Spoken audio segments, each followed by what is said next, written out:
My name is McKeown, and my current job title is I'm a postdoctoral research associate at the Open University. I'm a postdoctoral research associate in laboratory astrophysics, but I sort of moonlight as a planetary scientist on the side.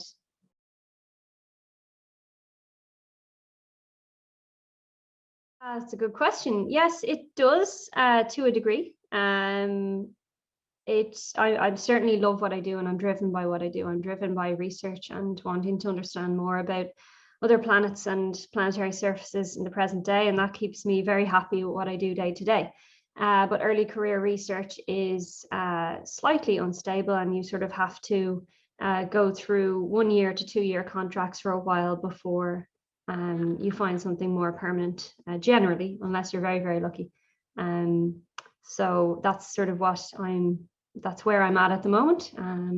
Certainly comfortable financially, but just knowing where I'm going to be in a year's time that's kind of the struggle at this stage.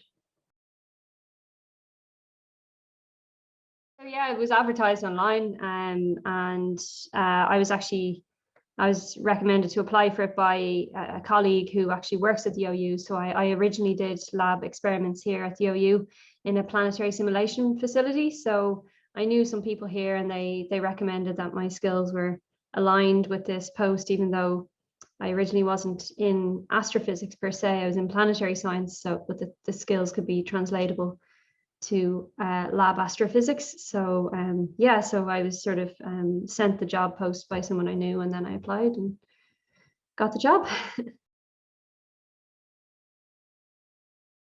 I mean, it depends on what I'm working on. So say if I am working on lab experiments, then yes, there's a typical day once you get everything set up, and there's a protocol, and you'd be running experiments as planned. But then, research can take lots of different directions. Sometimes you can have collaborations with people and be working on, remote sensing work with a team of people remotely. So yeah, it definitely varies. A lot of the work is self-driven, and it's, you have to be self-motivated, and nobody's really looking over your shoulder to see, are you doing things right in research? You kind of, you direct yourself mainly. And also there's a lot of teamwork involved too. Smashing ice into sand, basically, under vacuum conditions. I really enjoy that in the lab. So some of the research that I recently did was basically putting CO2 ice on sand grains under very, very low pressure conditions, similar to the conditions we expect on Mars. And lots of strange dynamics happen. Basically, the sand goes everywhere, and that's quite exciting to see, even just from just to look at it. It's quite fun. Being honest, I would say the instability. It is quite a lot when a lot of people are buying houses, and they have that certainty in terms of having a permanent position. It's you can't get mortgaged until you sort of have that sort of permanent or stable enough trajectory. So in early career research, things can be a little bit iffy, and I guess you just have to kind of ride through it. And also it's quite competitive to get postdoctoral positions, and you really have to fight to keep doing what you want to do. So that would be a downside, I would say. But it definitely is worth, in my view, it's worth it to be doing something that you're really passionate about.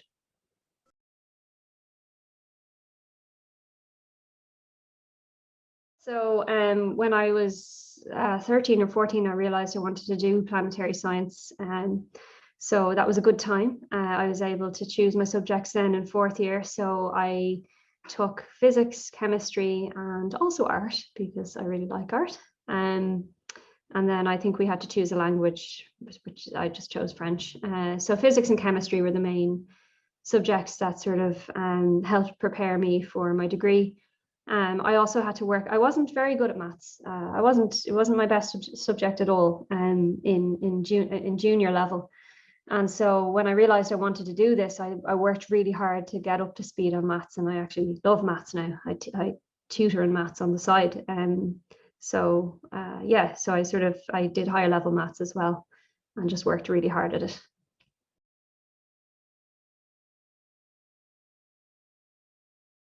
When a paper comes out, it's quite rewarding when you get feedback from people in the field, I would say, that, you know, like your work and respect your work. These are people who've worked on the research for many years before you, and it's always really nice to get positive feedback from them, because it's encouraging that you're sort of you know, doing things right and on the right trajectory yourself.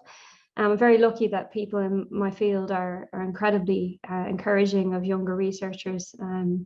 So yeah, those moments have been really nice. I won the Pierazzo International Student Travel Award during my PhD, which is based on this research, which is given to one non-US student internationally. And so I was presented with that at a lunar and planetary science conference in front of lots of people, and it's quite nerve-wracking, but that was a really nice moment of recognition for my work as well.